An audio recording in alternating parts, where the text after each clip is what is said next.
दोस्तों 5 अगस्त को बांग्लादेश की प्रधानमंत्री शेख हसीना को जान बचाकर भारत आना पड़ा। उनके बांग्लादेश छोड़ते ही गुस्साई भीड़ ने उनके घर पर धावा बोल दिया। छात्रों की शक्ल में कुछ भिखमंगे उनके घर से मछली और मुर्गियां तक चुरा ले गए।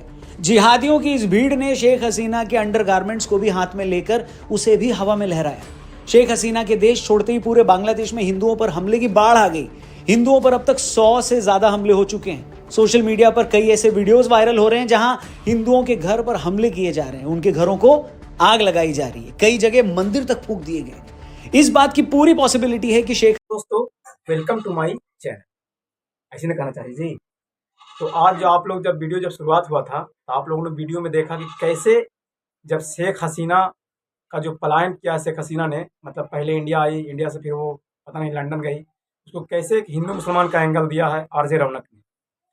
दुनिया में चाहे जहाँ भी कुछ होवे, कुछ भी भसोड़ी फैले, कुछ भी हादसा होवे, हिंदुस्तान में सिर्फ एक ही मानसिकता के लोग हैं, हिंदू मुसलमान करना है, और जो अभी जो सत्ता में बैठे हुए जो सत्ताधारी हैं उनको फायदा पहुंचाना है। ये एक बहुत बड़ा चाटुकार है बीजेपी का। आरजे रौनक जी नाम भी ले रहा है, आरजे रौनक है, वो बहुत बड़ा चाटुकार है बीजेपी का। खाली उसका वीडियो देखिएगा, उसी का फेवर में वीडियो बनाता है।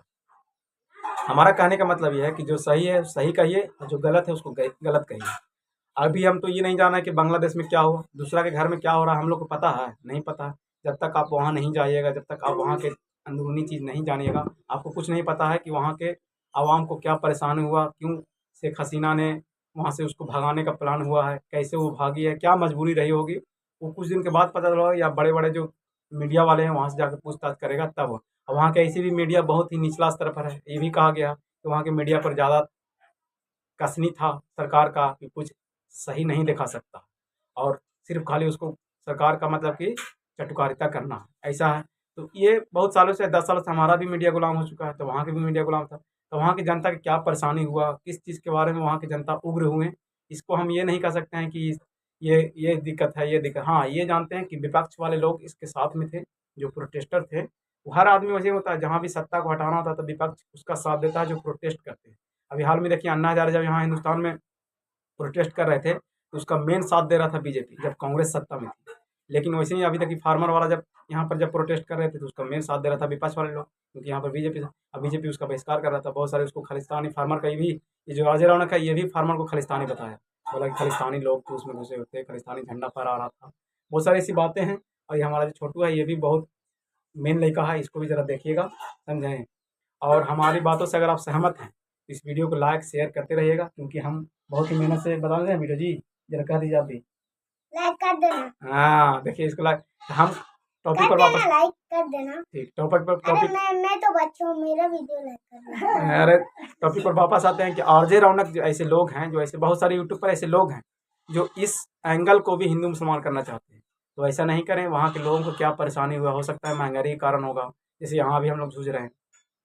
तो कुछ परेशानी होता है तब जाके मतलब सत्ता पर लोग प्रोटेस्ट करता है, या स्टूडेंट उस पर प्रोटेस्ट करता है, या फार्मर उसके लिए प्रोटेस्ट करता है। जैसे अन्ना हजारे यहाँ किया था, काला धन लाने के लिए वादा किया था। तो ये सब बातें होता है, और उसको विपक्ष साथ देता ही देता है, चाहे जहाँ भी प्रोटेस्ट हो, चाहे यहाँ प्रोटेस्ट हो या कहीं और प्रोटेस्ट हो। हर विपक्ष चाहता है कि सत्ता को किसी भी तरीके से उसको कुर्सी से हटा दें। तो हम ये नहीं कह सकते हैं कि वहाँ के मतलब शेख हसीना भागने से वहाँ के हिंदुओं को दिक्कत हो रहा है, वहाँ के मतलब सारे मुसलमान जो मतलब माइनॉरिटी को मतलब मेजोरिटी लोग मार रहे हैं, ऐसा नहीं कह सकते। वहाँ जब तक आप जाके नहीं देखिएगा कि क्या दिक्कत है क्या दिक्कत नहीं है, तब तक आप मामला को समझ नहीं सकते हैं। हम ये भी नहीं कह सकते हैं कि हो भी सकता है नहीं भी हो सकता। इसलिए सच्चाई बगैर जाने हुए वीडियो में लंथ नहीं बकिए, नहीं तो हिंदुस्तान का भी माहौल ख़राब हो जाएगा। ऐसे लोगों को ज़्यादा वीडियो देखना भी नहीं, क्योंकि एक नंबर एक कमीना है, दूसरे को जिहादी कह रहा है, ये कह रहा है, वो कह रहा है, ये गलत बात है। तो कहने का मतलब है कि जितना हो सके आप पॉजिटिविटी फैलाइए, निगेटिविटी फैलाने से कोई फ़ायदा नहीं है। पॉजिटिविटी फैलाने से क्या होता है कि देश में मतलब एक माहौल बेहतर रहता है। अगर हम ही कह दें कि वहाँ के मुसलमान हिंदू में दंगा हो गया, तो यहाँ भी दंगा बढ़ा सकता है। तो पॉजिटिविटी फैलाने की कोशिश की। अगर कुछ जगह पर कुछ गलत हो भी रहा है तो वहाँ के लोगों को, यहाँ के लोगों को नहीं बताना चाहिए, क्योंकि ऐसे बताने से क्या होता है कि अपना आदमी भी जो है ना परेशान हो जाता है। तो हमारी वीडियो को देखने के लिए बहुत बहुत शुक्रिया। थैंक यू, धन्यवाद। क्या बोला, बहुत लड़की रे।